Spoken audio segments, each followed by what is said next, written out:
अस्सलाम वालेकुम। आप देख रहे हैं मुबश्शिर लुकमान यूट्यूब चैनल। बड़ी चहमगोइयाँ हो रही हैं और कोविड जो है वो उसने दोबारा सर उठा लिया और पाकिस्तानी जो है जंगल में हर पौधे का कावा बना के पीने को तैयार है, लेकिन सेफ़ और सोशल डिस्टेंसिंग करने को तैयार नहीं है, जिसने वाकई बचाना है।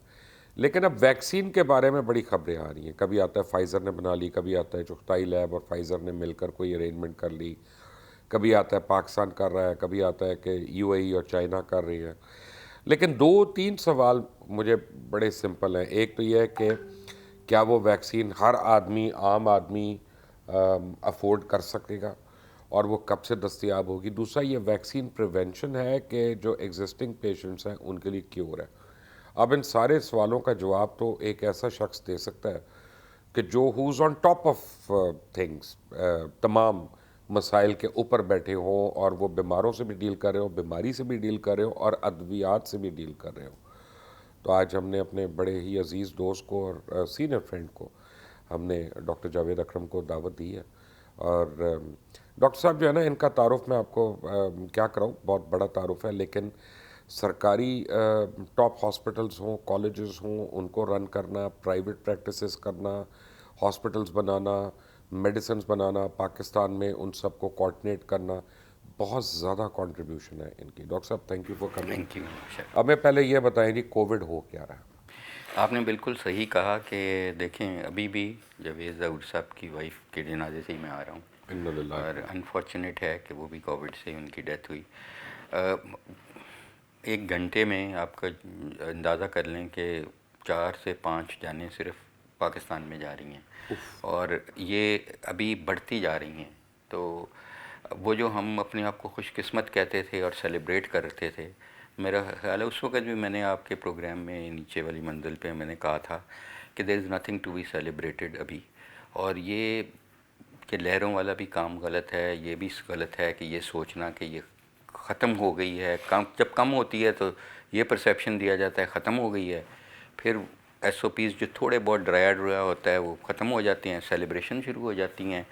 चाहे वो हीरोज़, कोरोना हीरोज़ आ जाएँ, कोरोना वॉरियर्स आ जाएँ, उनको सेलिब्रेट किया जाता है। तो फिर धज्जियाँ उखेड़ी जाती हैं जितने के एसओपीज़ हमने अमल दरामद कराए होते हैं, और फिर एस्केलेट होती है तो रोलर कोस्टर ये चल रहा है। तो ये समझने की चीज़ है कि जिस दिन से दुनिया में 11 दिसंबर 2019 से आई है, तो कोई ऐसा दिन नहीं गुजरा कि कीमती जानें ना गई। और जब से पाकिस्तान में आई है फरवरी दिस ईयर से, कोई ऐसा दिन नहीं हुआ कि जान नहीं गई। कम जानें गई हैं, कम लोग इन्फेक्ट हुए हैं, लेकिन फिर जब जब हमने एसओपीज़ के अमल दरामद किया, फिर हम कभी मौसम को ब्लेम करते हैं, कभी किसी। एक्चुअली ब्लेम वही है जो आपने कहा कि जब हम एसओपी से, सोशल डिस्टेंसिंग किसी वजह से, चाहे वो आपकी सियासी वजूहात हैं, चाहे वो आपकी मजहबी रसूम हैं, चाहे आपकी शादी ब्याह है, चाहे आपकी पार्टीज़ हैं, आप अपने ख्वाहिशात की कुर्बानी नहीं देना चाहते, आप जानों की कुर्बानी देना चाहते हैं। पर और चॉइसेस बिटवीन कि आपको एक चीज़ चूज़ करनी है, अपना लाइफस्टाइल या तो बदलना है, अपनी कुर्बानी ख्वाहिशात की देनी है, या अपने इर्द गिर्द के लोगों की और अपनी जान की देनी है। तो डॉक्टर दैट चॉइस साहब, इज़ नॉट। I know. अब ये किस तरह लोगों को बताएं कि यानी लोग चाहते हैं कि जन्नत भी मिल जाए, मरना भी ना पड़े, ये कैसे हो सकता है? अनफॉर्चुनेट है। अब देखें, जिसकी डेथ हुई या अभी जिस जहाँ से आ रहा हूँ, वो तो ऑब्वियसली अब खौफ में मुब्तला हैं, और बहुत हर कोई जनाजे पे भी वैक्सीन की बात कर रहा था, और 100% जनाजे पे मुझे बड़ी खुशी हुई कि सब ने मास्क नामी चीज़ पहनी हुई थी और बड़े कोई भी गले गुले नहीं थे मिल रहे।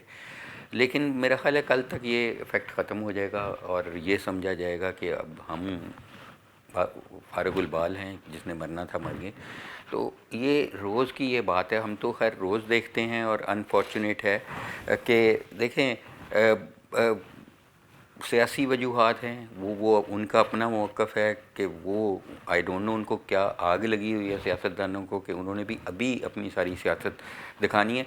और बहुत दफ़ा उनसे बात हुई, उनको ख़ुद इन्फेक्ट हो रहे हैं हमारे लीडर्स कि आप टीवी के ज़रिए, आपके चैनल्स के ज़रिए, आपके मीडिया के ज़रिए अपना मौक़िफ़ बता दें, लेकिन मेरा ख़्याल है दे वांट के शो ऑफ स्ट्रेंथ। मेरा ख़्याल है इस वक्त show off character is more important than show off strength. लेकिन वो भी नहीं चॉइसेस कर रहे हैं। हम शादी हमारे मज़हब में ये है कि बड़ी सादगी से कर लें, मस्जिद जाके 10 बंदे आप और पढ़ा लें। वलीमा तो 10 लोगों के साथ हो सकता है बिल्कुल हो सकता है, लेकिन अनफॉर्चुनेट और है होना चाहिए कि सादगी हमने से। छुप के करना है, लेकिन करना फिर भरपूर है। और फिर उसके बाद पता लगना है कि जी 40 बंदों को वहाँ इन्फेक्ट हुआ, और फिर ये भी कहना कि जी खुली जगह पे नहीं है, और हमारे टेस्ट एंड ट्रेस का सिस्टम भी नहीं। और जहाँ पे अमेरिका में है, वहाँ पे जब रोज़ गार्डन में ट्रंप ने पार्टी में उसको इन्फेक्ट हुआ, उसकी बेगम इन्फेक्ट हुई, 13 बंदे, तो उन्होंने ट्रेस कर लिया कि रोज़ गार्डन में सिर्फ 150 बंदों की पार्टी थी इतने बड़े में, और पूरा फॉलो कर रहे थे वो SOPs, लेकिन फिर भी ओपन। तो ये भी मिसपरसेप्शंस बहुत फैलाए जा रहे हैं। और इसी तरह जो आपने वैक्सीन की बात की कि वैक्सीन अभी आई नहीं, हमें कमर्शलाइज नहीं हुई, तो सोशल मीडिया भर गया कि जी नमर्दी हो जाएगी, फलानी हो जाएगी, वो आपकी आने वाली पौधों की जिन्स बदल देंगे, ये कर देंगे। तो ये इट्स सो अनफॉर्चुनेट कि हर चीज़ को कंट्रोवर्शियल लोग हम कह कह रहे हैं देते हैं। उससे जेनेटिक इंजीनियरिंग हो रही है। नहीं, बिल्कुल नहीं, ये एक्चुअली समझने की बात है। देखें, जो वैक्सीन पे हम इस वक्त 3 वैक्सीन पे काम कर रही है मेरी यूनिवर्सिटी। एक हम इधर बनाने की कोशिश में है, वो इंसेक्ट बेस्ड वैक्सीन है, वो फ्लैंडर्स यूनिवर्सिटी ऑस्ट्रेलिया के साथ हमारा इश्तराक से हम बना रहे हैं। जो इस वक्त हम ट्रायल्स कर रहे हैं, जिसमें कुछ 7,900 हो गए हैं हमारे वॉल्टियर्स, वो एक रिकम्बिनेंट बेस्ड टेक्नोलॉजी है, जिससे हमारी इंसुलिन भी बनती है, ग्रोथ हार्मोन भी बनते हैं, एरिथ्रोपोइटिन, कुछ बेइंतहा दवाइयाँ उस तरह बनती हैं। एक बेसिकली यीस्ट का सेल लेते हैं, उसको हम अमाइनो एसिड सीक्वेंस फीड करते हैं और वो बनाते हैं हमारे लिए, जिसको हम RNA recombinant technology. It's exactly the same technology जिससे बाकी वैक्सीन भी बनती हैं, और इसमें कोई जेनेटिक मैनिपुलेशन है ही नहीं है, कुछ भी नहीं है। और अल्हम्दुलिल्लाह हमने कुछ आज 3.5 महीने से हम ये ट्रायल्स कर रहे हैं, और बड़ा अच्छी टॉलरेबिलिटी है। ऑफ कोर्स 5 से 7% को बुखार का ख़दशा है, वो भी एक दिन है, किसी को भी हॉस्पिटलाइज नहीं करना पड़ा हमें अभी तक इन 7,500 में, और इनमें से कोई भी अभी रिपोर्टेड केस अच्छा, नहीं ये आया। जो आप वैक्सीन बनाने पहले तो ये बताएं तैयार कब होगी ये? तैयार तो हो चुकी है, ये जो जिसका ट्रायल कर रहे हैं ये तो कैंसिनो है, जो कनाडा और चाइना की एक मिल के कंपनी है, उन्होंने बनाया है। ये तैयार है, और ये इसके हम फेज़ 3 ट्रायल कर रहे हैं, which is the last stage, phase 1, 2 और 3 को बेसिकली एफिकेसी के फर्स्ट स्टेज 1 जो फेज़ 1 है वो सेफ्टी टॉलरेबिलिटी के लिए। इसमें भी हमने देखा कि अच्छी एंटीबॉडी प्रोडक्शन है, जिनको ये वैक्सीन लगी है आफ्टर 28 डेज़ हम उनके चेक कर सकते हैं एंटीबॉडीज़। और ये भी एक मैं आपको बताऊं कि ये भी मिसपरसेप्शन है कि वायरस म्यूटेट कर रही है। येस, थोड़ी बहुत म्यूटेट की है, हम इसको स्टडी कर रहे हैं। इस वक्त 139 म्यूटेशंस इसमें रजिस्टर्ड हैं, लेकिन म्यूटेटिंग पोजीशन इस वायरस की 39,000 है पॉसिबिलिटी, उनमें से 139 हो गई तो इतनी ज़्यादा नहीं है, और they are not significant mutation.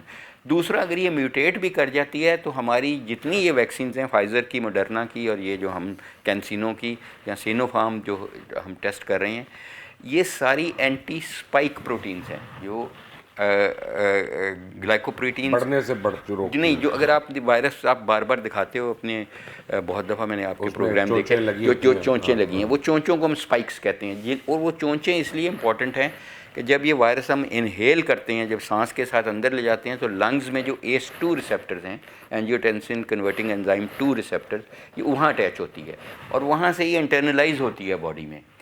तो ये वैक्सीन्स जो हैं ज़्यादातर एंटी स्पाइक प्रोटीन्स हैं, कि ये सिर्फ वायरस को नहीं किल करेंगी, वायरस चली जाएगी, उसको नहीं रोकेंगी, लेकिन उनको अटैच नहीं होने देंगी, क्योंकि उनकी स्पाइक्स को ख़त्म कर देंगी। तो अगर वायरस म्यूटेट भी कर जाती है तो उसने अटैच स्पाइक से ही होना है, तो वो अटैच तो नहीं वो होगी। इफेक्टिव नहीं रहता या ये। और फिर बहुत सारे हमारे जो बहन भाइयों ने ये वैक्सीन लगवाई, उन्होंने जाके अपनी एंटीबॉडीज़ चेक कराई, और उनको पता लगा कि एंटीबॉडीज़ नहीं है, तो पैनिक हो गए कि हमने तो लगवाई है, आपने कहा था। ये एंटीबॉडीज़ वो नहीं है IgG IgM जो आपको बीमारी के बाद होती हैं, वो फ़र्क है। वो तो पूरी वायरियोम के अगेंस्ट है ना, ये सिर्फ S एंटीबॉडीज़ हैं, स्पाइक एंटीबॉडीज़ जो कि हम करते हैं। तो ये स्पेसिफिक एंटीबॉडीज़ हैं जिनको हम अच्छा, पहले तो ये बताइए, जो आप लगा रहे हैं ये प्रिवेंशन है कि क्योर है? नहीं, टोटली प्रिवेंशन, क्योर का तो इसमें कोई, अब जिसको हो गया उसको हम एक्सक्लूड करते हैं, उसको लगा ही नहीं रहे। That's exclusion criteria. Pregnant ladies are excluded, lactating mothers are, anybody below 18 years is excluded, बाकी हम सबको लगा रहे हैं। और हमारी प्रायोरिटी है कि हम लगाएं डायबिटिक्स को, हाइपरटेंसिव को, पीपल विद हार्ट डिजीज़, क्योंकि उनकी मोटेलिटी यानी मुझे लगवा लेना चाहिए। बहुत ज़रूरी है। और ख़ासकर आपके सिगार देख के तो मैं कह रहा हूँ कि अभी ले तो चलता हूँ तोयबा आपको का साथ। सिगार है, खुदा के लिए आप उसकी बेइज्जती तो ना करें।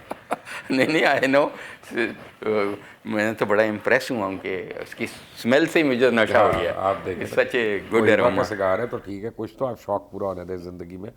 सिगरेट छोड़ दिए, सब कुछ छोड़ दिया, तो अब आई नो यही मुझे कभी पता कभी हो। लेकिन हैविंग सेड दैट, ये एक बड़ी फैलेसी है। लोग कहते हैं कि जी जो स्मोकर्स हैं उनको अफेक्ट नहीं करता ये। नहीं नहीं, बिल्कुल करता है, बल्कि उनकी मोटेलिटी देखें, एक ये भी मिसपरसेप्शन है कि पाकिस्तान में मोटेलिटी कम है।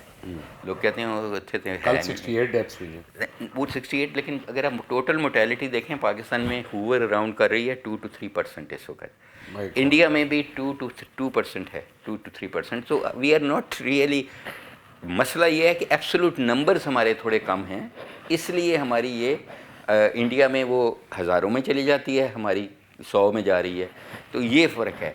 मोटेलिटी हमारी वही है जो रेशो इंटरनेशनल, वही है। जी रेशो वही है कि अगर आपको ये कॉन्ट्रैक्ट हो जाता है तो आपको 3% चांस है कि आपकी डेथ हो जाएगी। अगर आप स्मोकर हैं तो 7% चांस है। अगर आपको हार्ट डिजीज़ है तो कुछ 13% चांस है। अगर आप डायबिटिक हैं तो 9%। ये हमारी अपनी स्टडी पब्लिश हुई हुई है यहाँ पे रिसेंटली। तो ये कब तक आपकी अब पब्लिक के लिए अवेलेबल? देखिए, हमारा जो सैम्पल साइज़ है वो पहले 10,000 का था, लेकिन क्योंकि अभी हम चाह रहे थे कि और भी हो जाए, सिग्निफिकेंट हमें पता लग जाए, तो 18,000 का कर दिया है। हम डेली तकरीबन ओवरऑल को 500 पर डे लगा रहे हैं। तो मेरा ख्याल है इस महीने में इंशाल्लाह ये कंक्लूड हम कर देंगे, तो उसके बाद it can easily be commercialize. अच्छा डॉक्टर साहब, ये एक दफ़ा लगती है कि इसको रिपीटेड डोजेज है? ये बड़ा इंपॉर्टेंट सवाल है, क्योंकि हमें देखें पाकिस्तान में जो हम 3 महीने हो गए हैं, 3 महीने में जिनको लगी है उनकी एंटीबॉडीज़ मेंटेन्ड है। अब ये नहीं कहा जा सकता कितनी देर तक रहेंगी। जो इंटरनेशनली अभी तक है कि 7 to 8 मंथ्स तक एंटीबॉडी टीटर अच्छा प्रोटेक्टिव है। लेकिन मेरा ज़ाती ख्याल है, क्योंकि ये RNA वायरस है, RNA viruses are very notorious for vaccination. देखें, अगर इतनी इजी होती तो एड्स की बन चुकी होती वैक्सीन, जो बहुत काम हुआ है, फेल हो गए हम।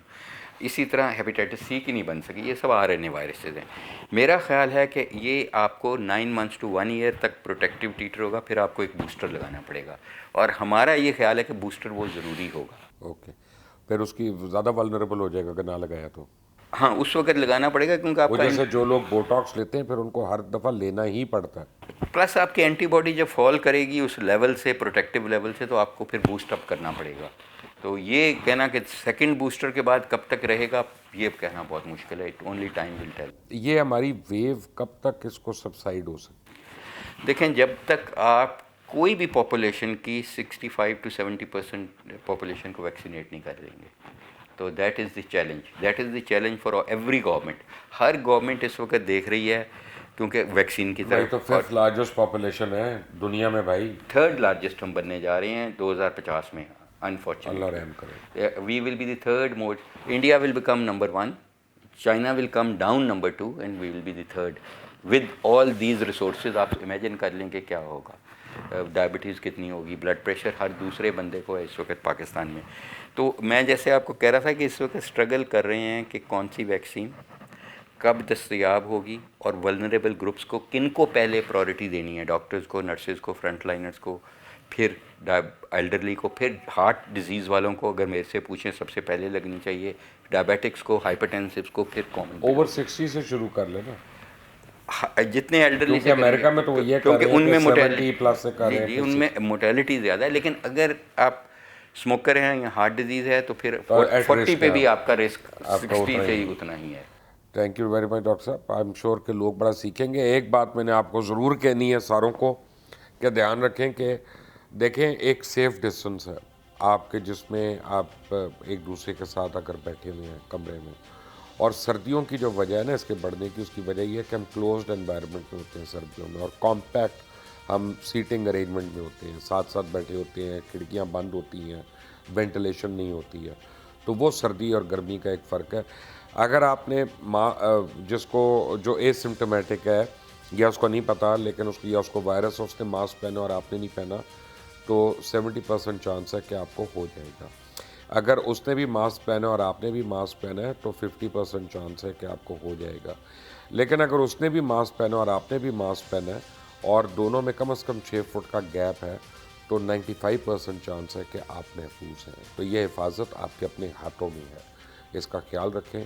और जो है ना, बुरे थोड़े से बन जाएं, मैं बन गया हूँ कई जगहों पे, बहुत सी शादियों पे ना जाके, लेकिन यह है कि ज़िंदगी के आगे फिर कोई भी शादी जो है वो ज़्यादा इम्पोर्टेंट नहीं होती है। अल्लाह ताला सब पे अपना ख्याल करे, रहम करे। अल्लाह हाफ़िज़।